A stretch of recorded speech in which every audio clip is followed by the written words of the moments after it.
Saudara Menteri Keuangan Purbayayudi Sadewa mengancam akan mengambil anggaran kementerian yang realisasi belanjanya belum optimal. Ia memberikan tenggat waktu hingga bulan Oktober. Purbaya menyebut ia akan ke kementerian-kementerian yang memiliki performa penyerapan anggaran kecil. Ia memastikan akan membantu agar penyerapan anggaran maksimal.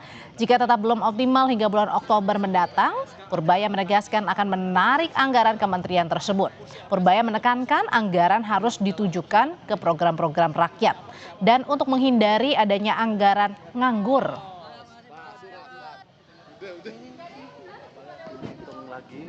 Tadi saya izin ke Pak Presiden bulan depan saya akan mulai beredar di kementerian-kementerian yang besar yang penyerapan anggarannya belum optimal. Kita akan coba lihat, kita akan bantu. Saya akan kasih waktu sampai akhir bulan Oktober. Kalau mereka kita perkirakan nggak bisa belanja sampai akhir tahun, kita ambil uangnya. Jadi potong lagi nih Pak, potong lagi ya. Kita sebarkan ke program-program yang langsung siap dan berdampak ke rakyat. Saya nggak mau uang nganggur. Setidaknya 3 gebrakan Menteri Keuangan Purbaya yang sudah dilakukan maupun baru disampaikan ke publik. Di antaranya adalah tebar likuiditas 200 triliun rupiah ke Himbara. Dana tersebut sudah disalurkan pada Jumat lalu dan diyakini bisa menggerakkan sektor real. Kemudian ada Menkyu Purbaya yang akan membentuk tim pantau penyerapan anggaran untuk memonitor langsung penyerapan anggaran kementerian, lembaga. Purbaya menyebut penyerapan anggaran yang diakuinya masih lambat ini. Di antaranya adalah Badan Gizi Nasional yang merupakan pelaksana program makan bergizi gratis. Gebrakan ketiga, Purbaya berencana menaikkan anggaran transfer ke daerah atau TKD pada RAPBN 2026. Hal ini untuk membantu para pemerintah daerah agar tidak menaikkan pajak bumi, bangunan perkotaan dan pedesaan secara besar-besaran.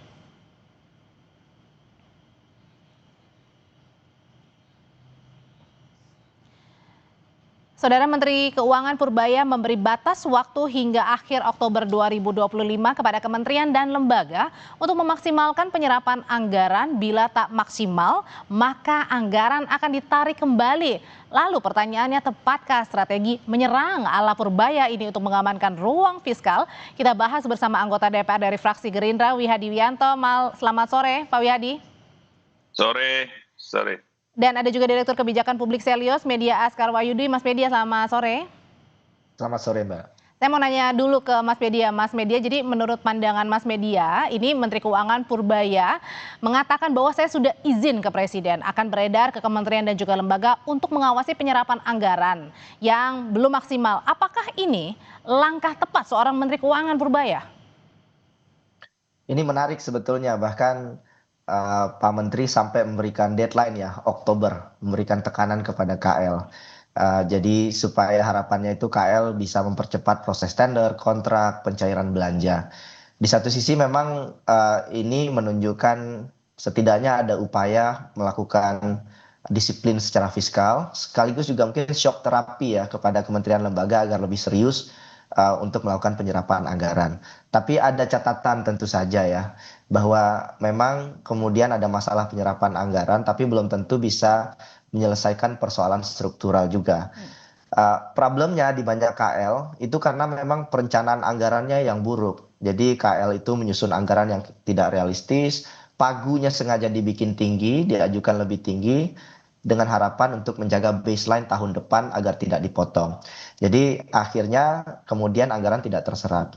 Dan ini belum tentu bisa mengatasi persoalan ini. Ini belum lagi soal hambatan teknis ya, karena banyak penyerapan anggaran itu karena masalah di e-procurement misalkan.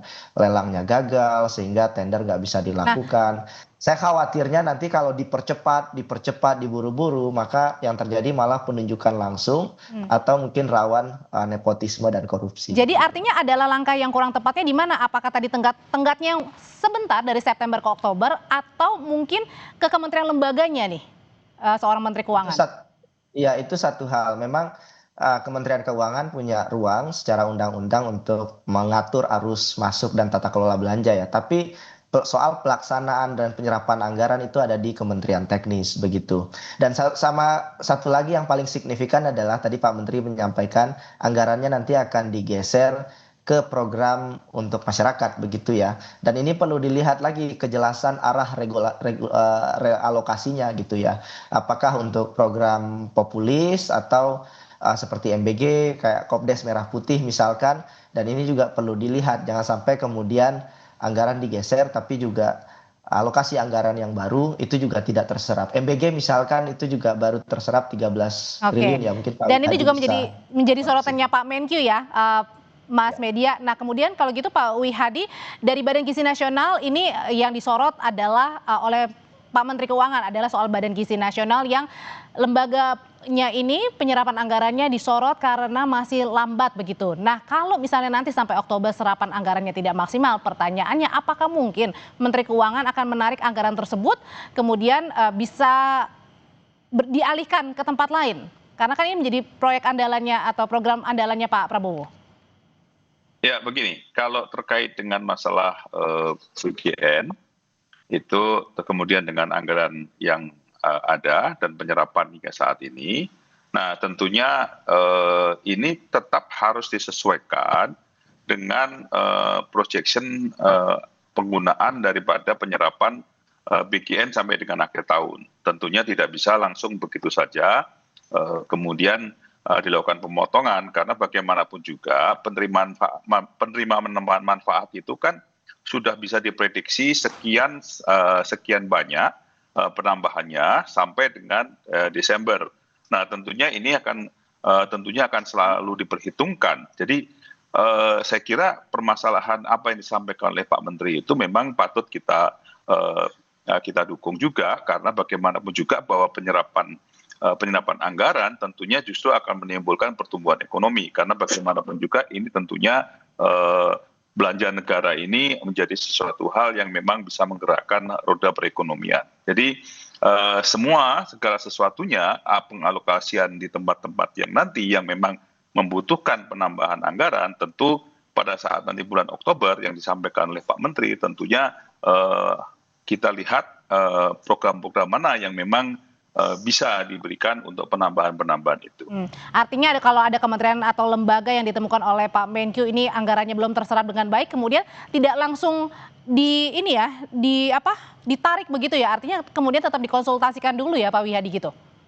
Ya tentunya, karena semuanya ada mekanisme. Mekanisme itu tentunya ada yang memang dilakukan optimalisasi. Nah disinilah kita melihat bahwa dengan optimalisasi itu program-program apa yang dilakukan optimalisasi. Terus kemudian program apa yang mungkin perlu adanya suatu pergeseran daripada anggaran tersebut untuk dilakukan optimalisasi. Jadi ini memang tenggat waktu sampai dengan Oktober itu memang sesuatu hal yang lumrah, karena dibutuhkan waktu dalam pergeseran itu atau pemindahan itu, dan juga ada optimalisasi yang bisa dilakukan sampai dengan akhir tahun. Oke, Mas Media, ini gercepnya Pak Menkyu yang baru dilantik, kemudian ada beberapa gebrakan. Sebelum ada gebrakan yang sekarang, ada lagi gebrakan sebelumnya adalah memberikan dana ya 200 triliun rupiah ke 6 bank BUMN. Nah sebenarnya kalau dilihat dari Mas Media sendiri, Pak Menkyu ini sedang gercepnya kemana nih?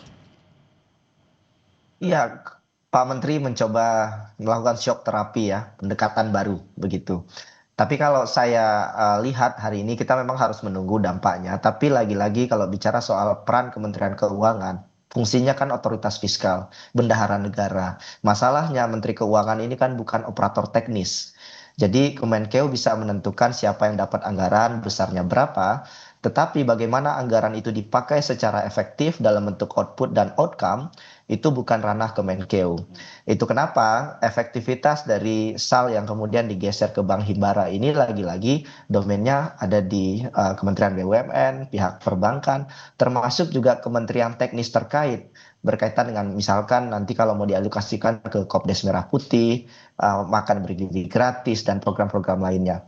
Jadi menurut saya efektivitas ini hanya akan terjadi kalau kementerian teknisnya benar, kalau BGN-nya benar, kalau Kementerian BUMN-nya benar, dan Bank Himbaranya juga kuat. Ini PR berikutnya. Jadi spotlight-nya menurut saya juga harus digeser ke menteri-menteri lain yang hari ini kinerjanya masih belum cukup baik. Dan saya kira kita masih punya ruang untuk mengawasi itu semua. Nah, tapi kalau Pak Wihadi sendiri, Anda juga berada di Komisi 11, sebenarnya gaya menyerangnya, gaya koboynya seorang Pak Menkyu Purbaya ini, apakah pertanyaan itu memang yang dibutuhkan di situasi ekonomi kita sekarang, dan bagaimana mengawasi ini?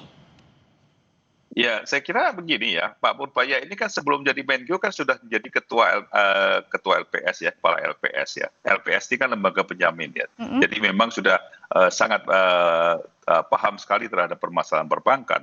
Jadi permasalahan likuiditas yang mungkin tentunya Pak Menkyu juga paham bahwa perlu ada suatu dorongan likuiditas untuk usaha-usaha di luar usaha-usaha yang memang tidak mengandalkan daripada APBN. Nah, ini tentunya adalah sesuatu hal yang memang gerakan-gerakan daripada Pak Menteri Keuangan, yang dimana ini adalah merupakan terobosan yang mungkin bisa kita juga dukung, dan kita juga akan awasi bersama penggunaan daripada anggaran yang diberikan. Ini sebenarnya anggaran SAL ya.